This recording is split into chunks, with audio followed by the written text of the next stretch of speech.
आंचल सिंह और आप सभी का स्वागत है हमारे चैनल पर।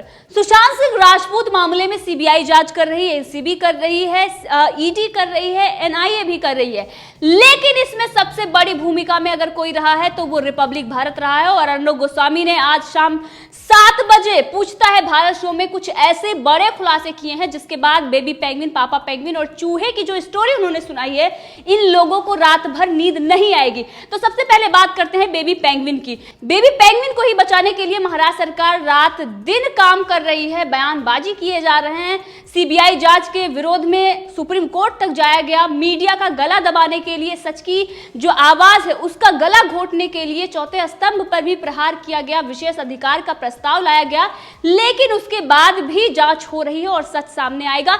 लेकिन कुछ ऐसे सवाल खड़े हुए हैं जिस पर अब बीजेपी को भी इस बात पर स्पष्टीकरण देना होगा। वहीं पर बीजेपी के जो प्रवक्ता हैं वो ये कह रहे हैं कि कोई डील नहीं हुई है। देवेंद्र फडणवीस और संजय राउत की मुलाकात की बात हम कर रहे हैं, क्योंकि दाल नहीं गली, इसीलिए शिवसेना संजय राउत अब विरोध में खड़ी हुई है जो किसान के हितों में बिल पास हुए हैं। इससे ये दिखाई देता है कि बीजेपी ने कोई समझौता नहीं किया है, लेकिन इस पर लगातार सवाल खड़े हो रहे थे। इस पर बीजेपी के प्रवक्ता ने बताया है कि ऐसा कुछ नहीं हुआ है। अर्णब गोस्वामी ने साफ ये कहा है कि बेबी पेंगुइन को घसीटकर न्यायालय तक लेकर जाऊंगा, गला पकड़कर रास्ते से घसीटकर न्यायालय तक लेकर जाऊंगा। बेबी पेंगुइन और पापा पेंगुइन दोनों को मैं बता दे रहा हूं कि वो इस मामले में नहीं बच सकते हैं। इसी के साथ अर्णब गोस्वामी ने ये कहा, जो प्रवक्ता आए हुए थे वहां पर जो डिफेंड कर रहे थे बेबी पेंगुइन और पापा पेंगुइन को, उनसे उन्होंने साफ कहा है कि जाकर आप पापा पेंगुइन को बोल दो कि अब वो नहीं बच सकते हैं। इसी के साथ अर्णब गोस्वामी ने एक स्टोरी और सुनाई। उन्होंने कहा कि बेबी पेंगुइन को बचाने के लिए रूप बदलकर एक चूहा गया था, लेकिन कामयाब नहीं हुआ। अर्णब गोस्वामी ने कहा कि मैंने सुना है कि एक चूहा, जिसकी कहानी मैं बता रहा हूं, वो कपड़े बदलकर मिलने पहुंचा था बेबी पेंगुइन को बचाने के लिए, लेकिन अब जो वो ये कह रहा था मेरे बेबी पेंगुइन को बचा लो, वो नहीं बचने वाला। बेबी पेंगुइन को बोल दो कि घसीट कर मैं लेकर जाऊंगा, अब वो नहीं इस मामले में बच सकता है। क्योंकि इस पूरे मामले में अगर कुछ कमी नहीं होती तो सीबीआई जांच के लिए पहली बात तो ये मना नहीं करते, और उसके बाद अगर आप बीजेपी को दिन रात गालियां दे रहे हो, वहीं पर कंगना रनौत और अर्णब गोस्वामी के जो मामले थे उस बात को लेकर भी आप बीजेपी को ही कोस रहे हो, तो आखिर क्या ऐसी मुसीबत आ पड़ी जिसके लिए आपको मिलने जाना पड़ा? बहाना इंटरव्यू का था, लेकिन बीजेपी के जो आला कमान है उनके तरफ से ये आया है कि इस मामले में कोई भी समझौता नहीं होगा।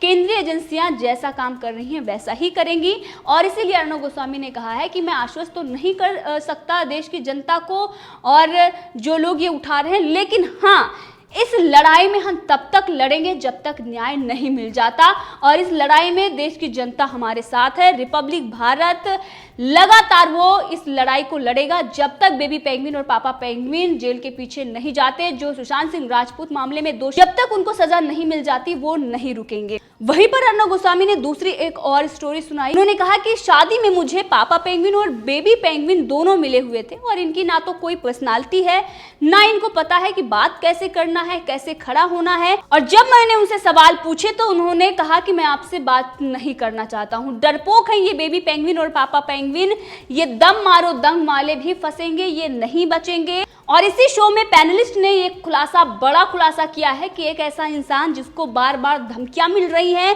बेबी पेंगुइन का नाम लिया जा रहा है, कुछ ड्रग पेडलर का नाम लिया जा रहा है, और उन्हें धमकी दी जा रही है कि मार देंगे। तो सुशांत सिंह राजपूत के साथ जो कुछ भी हुआ उनके साथ भी वही हो रहा है, और हमें इस बारे में न्याय मिलना चाहिए। वहीं पर उन्होंने सीबीआई को लेकर भी कुछ ऐसी आशंकाएं जताई, जिसके बाद अर्णब गोस्वामी ने यह साफ कहा कि हम तब तक लड़ेंगे जब तक न्याय नहीं मिल जाता।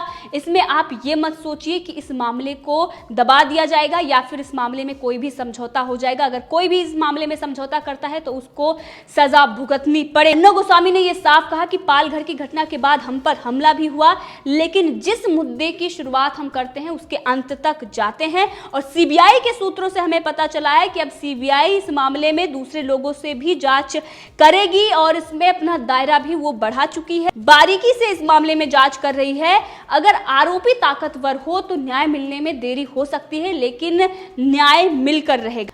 अर्णब गोस्वामी ने पूछता है भारत में ये ललकार भरी है, और उन्होंने कहा है कि हम जब तक न्याय नहीं लेंगे तब तक हम नहीं बैठेंगे। भारत की जनता हमारे साथ है। और उद्धव ठाकरे और शरद पवार से उन्होंने सवाल किया है कि जब सीबीआई इतना बड़ा खुलासा कर रही है, वो ये कह रही है कि हत्या के एंगल से जांच हो रही है, तब क्या उद्धव ठाकरे अपने विशेष अधिकार का कुछ प्रयोग करेंगे? शरद परिवार जी, आपका अधिकार छिन रहा है, आप इस पर कोई कार्रवाई करेंगे? ये सन्नाटा क्यों पसरा हुआ है, ये खामोशी क्यों है? सीबीआई के इतने बड़े खुलासे के बाद जब सीबीआई ये कह रही है कि वो हत्या के एंगल से जांच करेगी, उससे इनकार उसको नहीं है, तो आखिर इस पर क्यों मौन है? वो लोग जो सीबीआई पर पहले दिन से सवाल उठा रहे थे और ये कह रहे थे, कुछ ऐसे चैनल है, तक जैसे चैनल, जो पीआर एजेंसियों के कहने पर ये कह रहे थे कि सीबीआई को कोई सबूत ही नहीं मिला है हत्या से रिलेटेड, अब वो आत्महत्या के एंगल से जांच कर रही है। उन लोगों के मुंह पर ये करारा तमाचा है।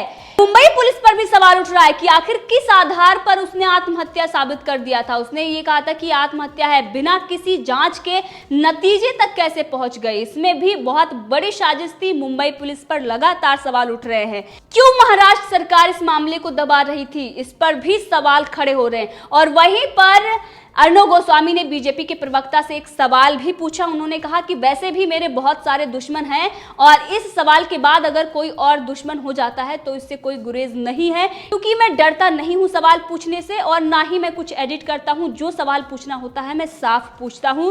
उन्होंने नुपुर शर्मा जो बीजेपी के प्रवक्ता है उनसे पूछा है कि क्या बेबी पेंगुइन को बचाने के लिए कोई डील हुई है, कोई समझौता हुआ है, क्योंकि देवेंद्र फडणवीस से मिलने संजय राउत गए थे और उसके बाद अब इस पूरे मामले को ठंडे बस्ते में डाल दिया जाएगा, कोई कॉम्प्रोमाइज कर लिया जाएगा?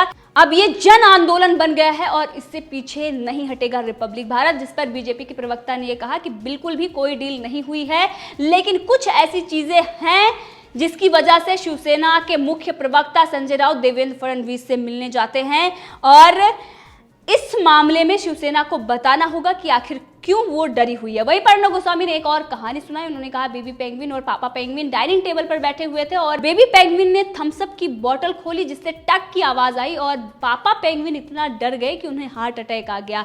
जिसके बाद में जब हॉस्पिटल जाके उनसे पूछा गया कि आपको क्या हुआ, तो उन्होंने कहा टक की आवाज आई, मुझे लगा कि गोली चलने की आवाज थी। तब बेबी पेंगुइन ये कहते हैं कि आप कितने डरपोक हो, आपको टक की आवाज गोली चलने की आवाज लग रही है और इतने डरे हुए हैं बेबी पेंगुइन और पापा पेंगुइन। इसी के साथ अर्णव गोस्वामी ने कहा कि कुछ लोग ऐसे हैं वो कहेंगे कि रिपब्लिक भारत सुशांत सिंह राजपूत मामले में न्याय की बात कर रहा था, अब वो भूल गया है, आपको बहकाएंगे कि वो मुद्दे से भटक गया है। लेकिन आपको मैं बता दूं कि लोहा जितना तपता है उतना ही पक्का होता है। तुम कितने भी सवाल उठा लो, जितने सवाल तुम उठा रहे हो मेरे इरादे उतने ही मजबूत हो रहे हैं। साथ में उन्होंने ये कहा कि भगवान राम जब तक वो अयोध्या में थे तब तक वो राजा थे, लेकिन जब उन्होंने अयोध्या छोड़ी तब वो पुरुषोत्तम भगवान राम बने। इसी के साथ उन्होंने राम प्रसाद बिस्मिल की वो लाइनें उन्होंने सुनाई जिसमें उन्होंने ये कहा कि वक्त आने दे बता देंगे तुझे आसमां, हम अभी क्या बताएं, अभी हमारे दिल में क्या है।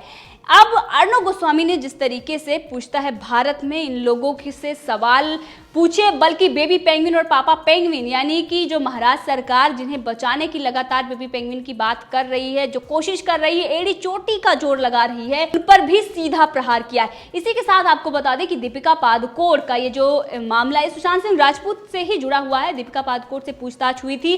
अब दीपिका पादुकोण ने क्या दलीलें दी हैं ये हम आपको बताएं, जिसके बाद आपको भी हंसी आ जाएगी। दीपिका पादुकोण का ये कहना है कि मैं एक खिलाड़ी हूं, मैं ड्रग्स नहीं लेती हूं और ये अजीबोगरीब जो दलीलें दी जा रही हैं, क्योंकि उनके जो वकीलों की फौज थी उन्होंने ही ये घटिया, मैंने आपको पहले भी बताया था, घटिया आइडिया उनके वकीलों ने ही दिया होगा बचाव के लिए।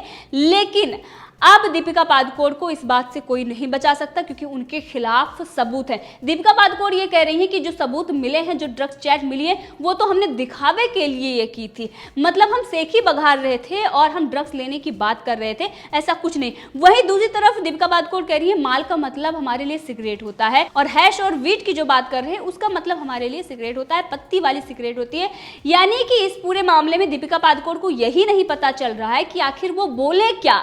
जो स्क्रिप्ट उनको वकीलों ने दी, शायद दो वकीलों से स्क्रिप्ट ली अपने बचाव में और दोनों उन्होंने बता दी, जिसमें वो पूरी तरीके से फंस रही हैं। अब वो ये जो कह रही हैं कि वो ड्रग्स नहीं लेती हैं और हम तो सेगी बघाड़ने के लिए ड्रग्स की बात कर रहे थे, लेकिन उनकी जो ड्रग्स चैट आई है उनकी मैनेजर की ही है, जो करिश्मा प्रकाश, जिसकी हम बात कर रहे हैं पहले दिन से ही कि इन दोनों की आपस में ड्रग चैट है। तो क्या वो करिश्मा प्रकाश से दिखावा कर रही थी? उनको दिखावा करने की क्या जरूरत थी करिश्मा प्रकाश को? ये सारी चीजें दिखाती हैं कि कितना झूठ बोल रही है दीपिका पादुकोण।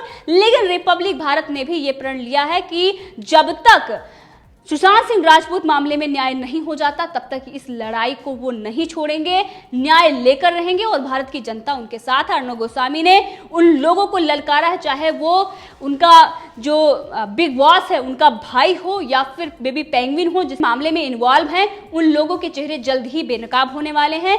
एनसीबी अब 3 फेज में जांच कर रही है। पहले फेज में रिया चक्रवर्ती और उनके करीबियों पर शिकंजा कसा जाएगा, दूसरे फेज में ये सारा अली खान, श्रद्धा कपूर, दीपिका पादुकोण और तीसरा जो फेस होगा उसमें अभी नाम रिवील नहीं हुए हैं, वो बड़े बड़े नाम है। जी कौन कंपनी जो टैलेंट मैनेजमेंट एजेंसी है उसमें जो लोग इन्वॉल्व हैं, जिसकी वो कंपनी है, वो लोग और बड़े बड़े इसमें नेता भी, उन पर शिकंजा कसा जाएगा। और इन तीनों फेसों में जो ये जांच होगी, इससे सुशांत सिंह राजपूत मामले में एक बड़ा ड्रग्स नेक्सस जो अभी सामने आया है, इससे भी बड़े बड़े नाम सामने आएंगे। तो इस पूरे मामले में आप भी अपनी राय दे सकते हैं, कमेंट करके जरूर बताएं। अगर आपने अभी तक चैनल को सब्सक्राइब नहीं किया है तो कर लें, ताकि हर अपडेट आप तक पहुंचती रहे।